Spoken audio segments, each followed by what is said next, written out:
Yeah, so nonetheless, here are my rankings, and they are independent of everyone else. This is Aaron's thoughts. Uh, I'm just going to say this off the bat. I know I'm wearing the Packer hat, and this is just like with the Jalen Hurts thing that we just said. Some people are going to say you're just a salty Packers fan, and I'm not. I'm fine that Aaron Rodgers left. It was time. He did not make my top 10, but he was right there at, like, I was pressuring between him and my guy at 10. And he didn't make my top 10 just because, as a Packers fan, trust me, I watched a lot of these games, even though it sucked at times last year. Watched them, and I just didn't see the same, and I'll reference this a bit with some of these other guys, surgical ability that I used to see with Aaron Rodgers.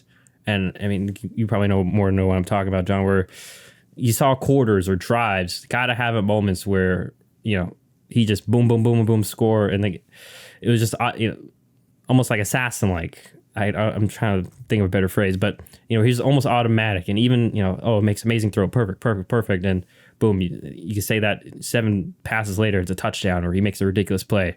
Just haven't really seen that much from Aaron, if at all, the past few years, and saw a lot of Rodgers checking down a lot. I know I mentioned it with the Lions game, but it was a bit an issue the past few years, and you can try to say it's through injury of his thumb and such, but if he was healthy enough to be out there, that's on him.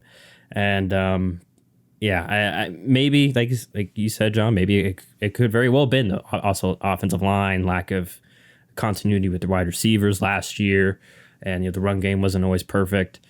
And our defense was a letdown last year. They did not meet expectations, but nonetheless, I just like Aaron Rodgers has dealt with worse before. And yes, he is getting old, but I'm not gonna grade him on a curve because he's older personally. So it was very tough him not being in my top 10. He could very well be in here, if he's healthy and or he's just slinging it with the Jets because he finally has weapons and a good defense and yada yada yada. So he did not make my top 10 just on the outside. But at number 10, I'm going with Kyler Murray. And once again, it's tough because dealing with the Cliff Kingsbury offense didn't really have a lot of those, as you mentioned with the Sean Payton thing, the kind of layups, not a lot of creativity.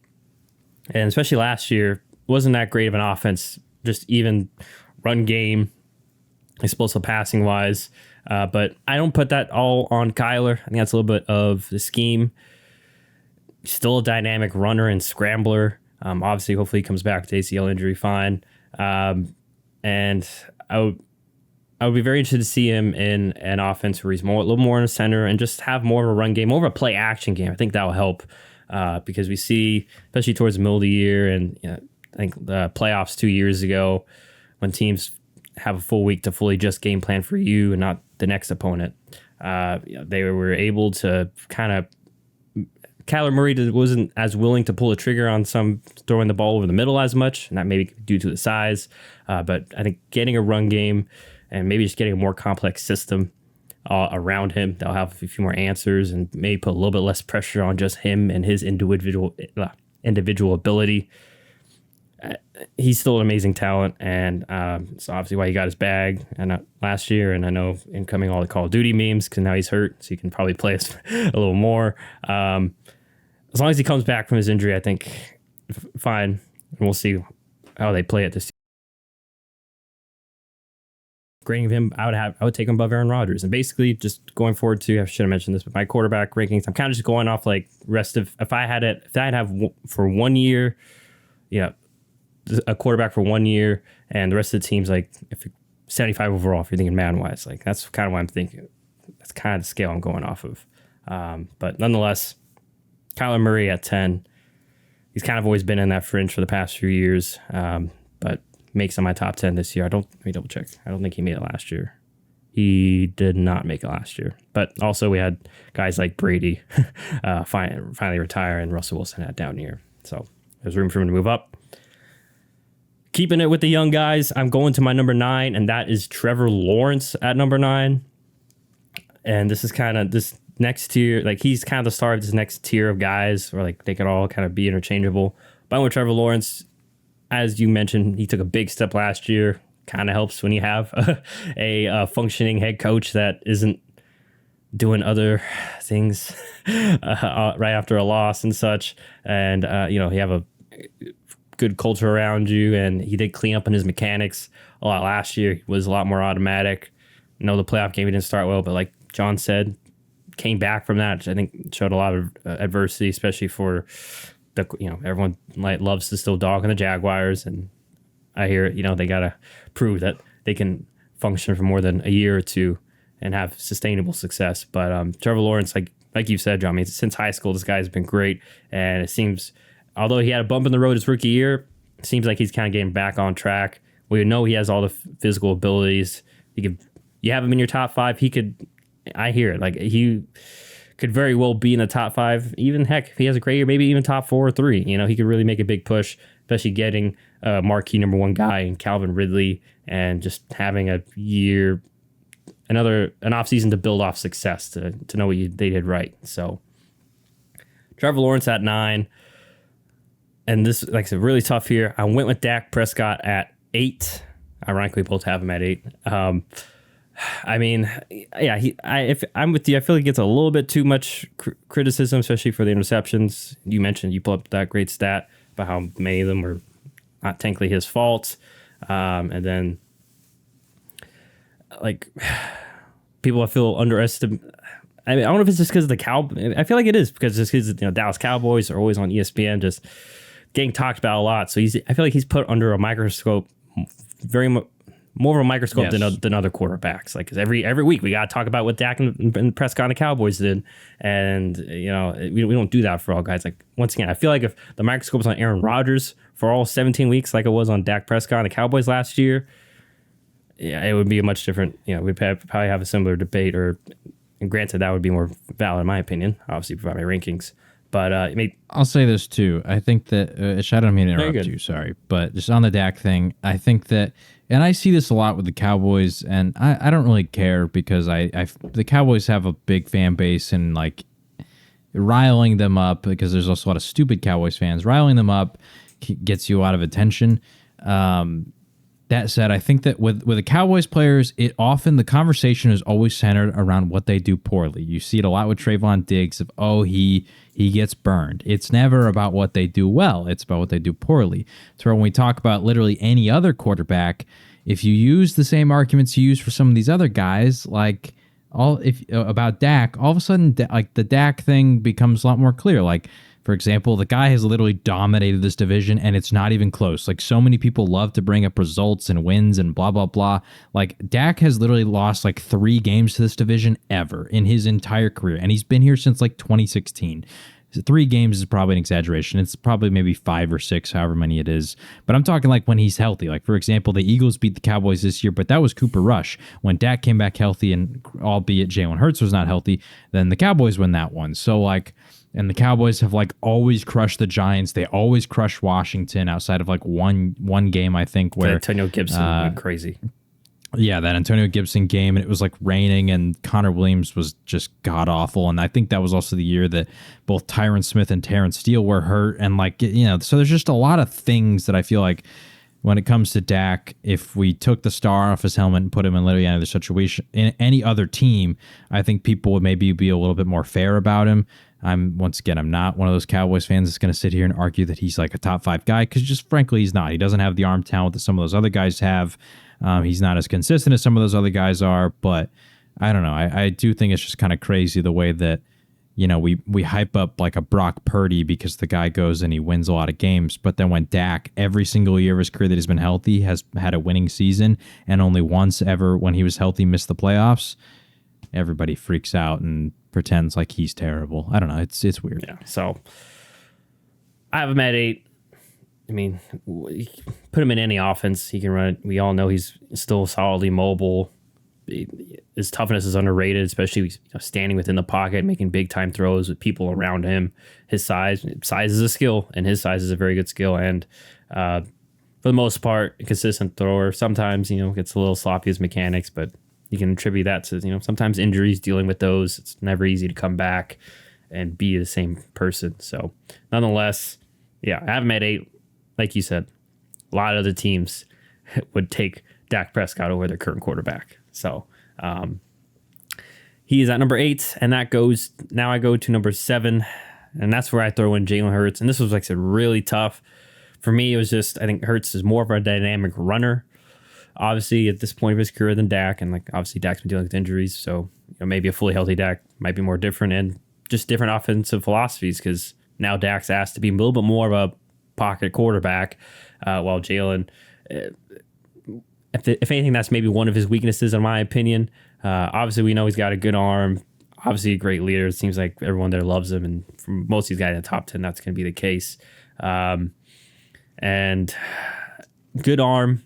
Like I said, basically, I would like to see a little more surgicality out of him. I think that's maybe what they're going to be missing in this Eagles team. And granted, Eagles are so good that he may not need to be that surgical. I mean, didn't really need to be it really much of last year. I want to say that. I should have pulled this up, but I mean, for the most part, you never really had to, like, there wasn't a game where it's like, okay, this game is purely on his arm. And, hey, can you throw 30, 40 times this? You're going to have to throw 30, 40 times this game to get us and, and go par for par. Like that has been the case yet for Jalen Hurts. Right. So that's where, like, you put Jalen Hurts behind Dak. That's where I hear it, because Dak at least has just had it. Some of those moments where it's like, man, like Dak's on fire right now. He's just not missing a throw and making all the right decisions. And, the run game's not working. The defense is scoring, but it doesn't matter because Dak's kind of kept us afloat.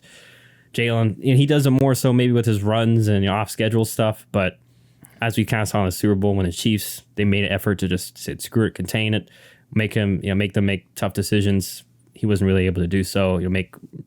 Read the line of scrimmage because the Chiefs were selling out on the run because they couldn't freaking stop the run without doing so and leaving their guys on corners. That's where I would like to see Jalen Hurts take that next step is, and maybe be given more freedom to make checks at the line of scrimmage. Okay, these guys are coming, some of that stuff. I'm sure he can, but like cerebrally, but can they do it, on the field and just executing it?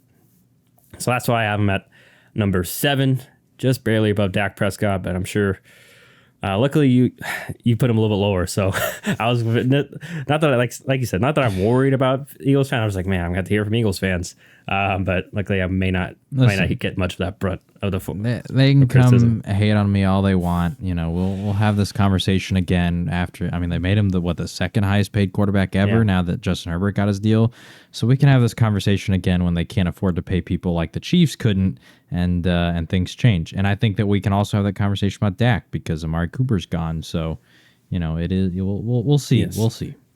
Yes. Like I said, I'm willing to be wrong. Yeah. And the one thing I will say about Jalen Hurts too is I think that the guy has the work ethic that I could easily see him proving me wrong year after year after year. Yeah. And becoming like an actual truly elite quarterback. But like you said, I agree with your thing of like, we haven't really seen him have to like take all the pressure. Yes. So we'll see if maybe I feel like they may be put in those situations. Now they went from hunters to hunted because obviously they won the division. So like the Chiefs and some of the elite teams that have been elite for a couple of years, they're going to be getting everyone's best shot this year on both sides of the ball. So we'll see if Jalen can build off the success from last year. And that's where we go to number 6 for me. And now I went with Matthew Stafford. I know he dealt basically out all of last year. I think that was Sneeze Gesundheit. Out most of last year with the injury. I'm hoping he can get back because, like I mentioned, main knock with Jalen Hurts is Stafford is like, man, he lived it in Detroit, having to basically carry that team. And he showed moments of that with the Rams. And obviously now it helps that he has, a reliable Cooper Kupp and then a good system around him, or at least a better system than was in Detroit. I think we can all argue. Big question for him is just hopefully that elbow and that arm is healthy. And even if it's still just as close to what it was, when they won the Super Bowl, then I think the Rams, while it may not be Super Bowl favorites just because of their team, Stafford I think will help. Stafford's like basically another win or two, possibly along CD, and Cooper Kupp's healthy, and they're moving that train along. But I mean, the inventor of the no-look pass, basically not inventor, but one of the main inventors. I mean, and then Mahomes made it cooler. But I have Stafford at 6, which may be the main one that grabs people, but I'm kind of giving him a break on his injury. Had a year off. I'm hoping that he comes back, but I guess we'll have to see on that. So Matthew Stafford, our number 6, that rounds out the bottom of my top 10. Now going to the top half. Number 5 is where I'm going with Lamar Jackson. I mean, like you alluded to last year, but he was what? It was, he said 8-4 before he got hurt. Yeah, they were 8-4 when he was healthy. He was on pace to have a somewhat similar season to the year he won the MVP. Yeah, and he was having MVP moments. We remember if I remember correctly, they beat the Bills. Granted, they didn't lose to like the Dolphins. That was a tough one, but that's more on the defense, I would put. And we know he's an amazing runner, like John alluded to, amazing scrambler.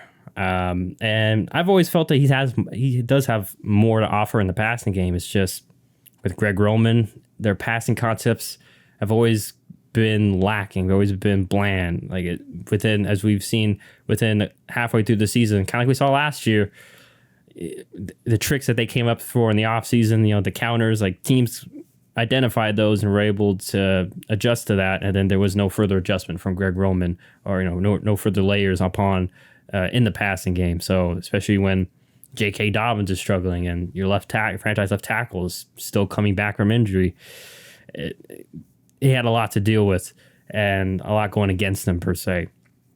And nonetheless, they're still in the conversation while their defense was also, figuring it out, because their defense was pretty poor in the first half of the season too, especially for normal Baltimore Ravens standards. And then, being Lamar helped keep them afloat and literally won them a couple of games himself, as we've seen. I mean, it's like with many of the mobile quarterbacks, he's a tough guy to defend, and I'm hoping that with the weapons that you mentioned that they've gotten and the new offensive coordinator, even if they're just a little bit better, hopefully it opens up, makes them more deadly, because now that viable pass game, and it's just so tough to stop, to contain him. Oh yeah, then also contain the read option stuff. So Lamar Jackson at number 5, and obviously he got his bag too, along with some of these other guys off season. So good for him. As hopefully now him and the Ravens can put their best foot forward with all that stuff behind them. And then number 4. This is where we get into the nitty gritty top 4. This one hurt, because this is like the next tier 4 to 1. If I put Herbert at 4, I agree, better talent than I would say Burrow, because I think that's more the contention is, Burrow or Herbert here. Obviously better arm. I think I like him better physically. I just want to see a little more backyard stuff out of Herbert. It feels like sometimes he commits too much inside the pocket, for better or for worse.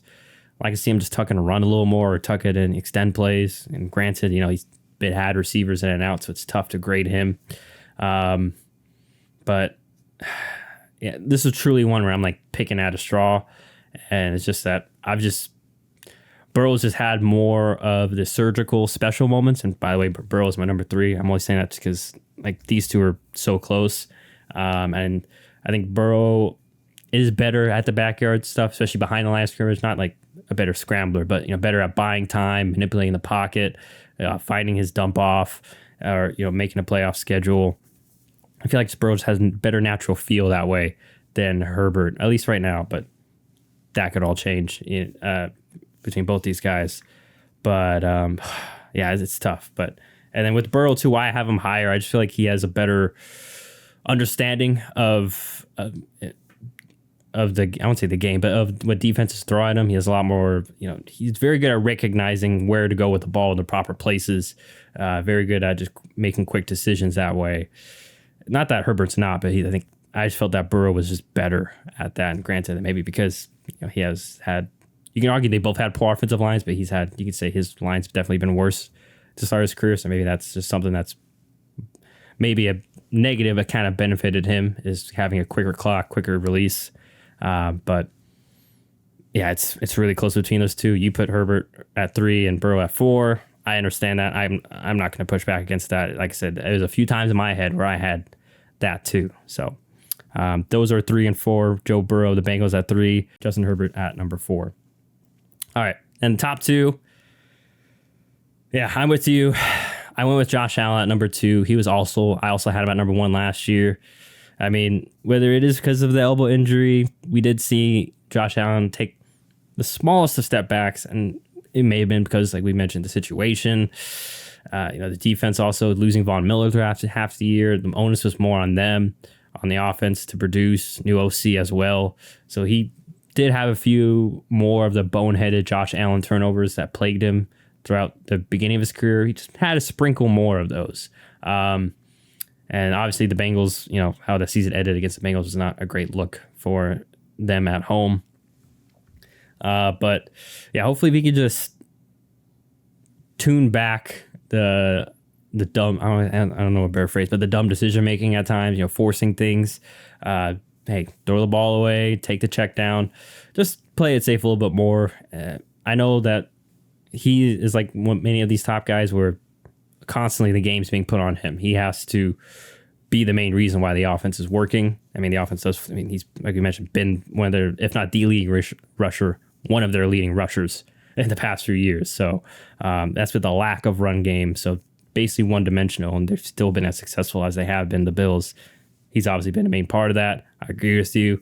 Personally, I think probably more exciting arm than Mahomes. Definitely, I would say more powerful arm, but obviously a little bit more consistent in terms of his mechanics.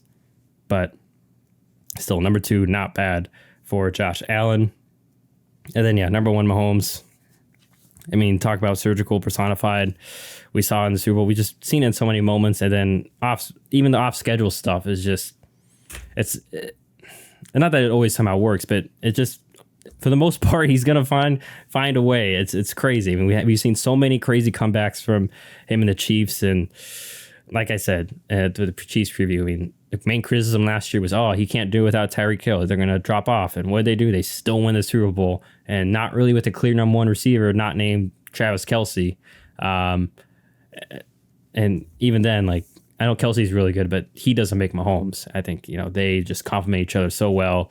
And like any great quarterback, this MVS, had some moments, and, it doesn't, as long as you put some solid receivers that understand the scheme and a good scheme around him, like he has with Andy Reid. I mean, we've seen a lot of magic out of him. And he's obviously one of the main reasons why they've won 2 Super Bowls in the past 4 years. And welcome back to the Top King. So we both have Mahomes at 1 and Allen at 2. And that is it for my top 10 quarterback rankings. I'm going to throw it to you before we end this, John. Any thoughts that pop out to you? I like the consistency of your list. I thought, last year you had Matthew Stafford pretty high, so I always hate when, like, for example, Madden, a guy gets hurt, doesn't play, and they like dock him like 5 overalls, and you're like, what the heck? So I like the consistency. Although, like I said, I mean, I have Stafford at 10. I like the fact that you still kept him up there. Yeah, fell from 4 to 6, so it wasn't too bad. Yeah, but even then, like I'm assuming Herbert jumped him. Burrow jumped him. So both Burrow and Herbert jumping him, like everybody would agree with that, right? They had some really good years. They're continuing to show that they're dominant QBs. And so like them jumping him, I don't think anybody's surprised. To where, for example, like, based on if I had your list last year, I don't think that Dak did enough this year to jump Stafford. I don't think that Kyler did enough to jump Stafford. I wouldn't say that Lawrence, although, in my personal list, I had him higher. In your shoes, considering where you had Stafford, I wouldn't say that he had enough to jump him, and same with Hurts. So I like the consistency there of your list. I mean, I like I said, with me with the Dak Hurts thing, I can see it go either way. It's just kind of a whatever people prefer. I agree the way that you were talking about it. I just haven't quite seen Hurts like have to put the weight on his shoulders to where I felt like all the people above him. I have. Now, at what times have they done it? Varies, but I've seen them do it. To where with Hurts, I really haven't seen him have to be like the guy in the midst of a defense literally taking everything away, outside of when he just refused to throw over the middle, and that didn't really work out. So overall, yeah, I like the list. I think yours has probably I think we both have some hot takes on ours, to be honest, which I like. Yeah, like our own little flavors. I think a lot of people would probably disagree with me putting Trevor Lawrence at 5. Just because, the whole argument, well, if you're saying you haven't seen enough from Hurts, have you seen enough from Lawrence? And I don't know, it's just different criteria. I'm kind of basing it off of the ceilings, the skills, all these kind of things. It's one of those things where I wish we had and obviously I don't, but it'd be funny if we had like a weird like alternate reality universe where we could be like, okay, let's just switch their places last year and run the simulation and see how, because like physically they're not like, I think Lawrence is a better thrower obviously than Hurts, more consistent, I think, and not that far off of an athlete. I think Hurts is probably a bigger human being, so that's why he can take more of the running abuse. But like, I don't think, I think Lawrence could at least make up for like 50-60% of the running production, but then how much does the potential passing production, outweigh that? Those are things that I think are fair arguments and fair just thoughts. Yeah, and I don't know, with ranking in the NFL, man, it's always so hard because I feel like in the NBA it's a little easier to like compare people because it's not as drastic of a team sport where like LeBron can just go off and score 20 points in a row, and like he might not really need much outside of like screens and space. We saw finals where it was just him and Kyrie basically just taking down basically the best team, the regular season team that we saw. Yeah, to where like the whole reason I always say like wins are not a QB stat is because a quarterback by themselves cannot even account for 50% of the reason your team won. They literally just can't. It's not possible. They don't even play 50% of the game, so the defense has to account for a lot. Like even if your defense does bad, if it's a shootout and that defense gets one crucial stop at the end of the game, like you got to give the defense their credit. Special teams plays a massive part, and if you don't think so, go watch the Packers before last year for like, I don't know, 4 or 5 years, however long y'all special teams were like bottom of the league. Basically, and y'all had after like 2012. Yeah, like y'all had an amazing offense, a good enough defense that like you can go far, but the special teams was just the giving up of like, that Niners game in the snow. Like, didn't they have like a kick return or punt return that was like huge that set them up for Seattle, a score? Remember when Seattle, this was before Seattle lost to the Patriots, we had them on the ropes, and then onside kick, we allowed an onside kick to be recovered. Yeah, and by special teams too, I think a lot of people just think like, oh, like the kicker. No, it's not always the kicker. It's like your units like on returns, your ability to stop fakes, and all these, like there's just a lot that goes into special teams I don't think a lot of people think about. Even you look at the Cowboys last year, Brett Maher in the playoffs, like if Brett Maher, he missed 4 kicks in that game against the Niners and they lost by 5 points. He hits half of those, and the Cowboys beat the Niners, and they're advancing to the second round, and who knows how far they go. So I don't know. Like special teams certainly matters, so you got to take that into account, and then obviously the offense around them. It's just so hard to like fully make a criteria of like how you're judging your list. So I know that like for example, something that I do that not a lot of people might agree with is I base when there's things that are close, I value talent above all else, which is why I put like a Herbert over Burrow. I think they're very similar, and a lot of people have them in that 3 to 4 range. But the tiebreaker to me there is Herbert's the more talented quarterback, and so some people might not necessarily judge on that. They might judge on the results or the stats or whatever, and that's another reason I have Lawrence at 5, and I'm maybe a little bit lower on Hurts than some other people. I think the talent is it's really big to me. So yeah. Anyway, I know that wasn't fully all about your list. I think I like the consistency, like I said, of your list. I think it's a very natural progression based on what you had last year. So I like it. The only real shock, obviously Brady retired, so he's not on there. But Rodgers was 3. Yeah. But I already mentioned last year he was already like 3. I felt it was just a touch high, maybe a touch projective, and then like I said, this year, like I said, I could be very wrong. He could very well be in my top 10 next year now he's with the Jets. And I will say, I was talking about you being consistent. I think that largely, to where like I always say that I have that thing where with certain position groups like receiver or whatever, like I just need to see you do it, but more than just 1 year. I think you kind of have a consistent thing of you're not always the guy when it comes to your own team that's going to overlook some of the things that you maybe know about the Packers that not a lot of other people do. I think that you've kind of proven to be a little harsher critic of your own team than a lot of other people, which I think is a admirable quality. So thank you. Well, I think that's good admirable qualities for both of us, considering our fan bases too, or any fan base, I guess, if you consider it. But yeah, that is that's our quarterback talk.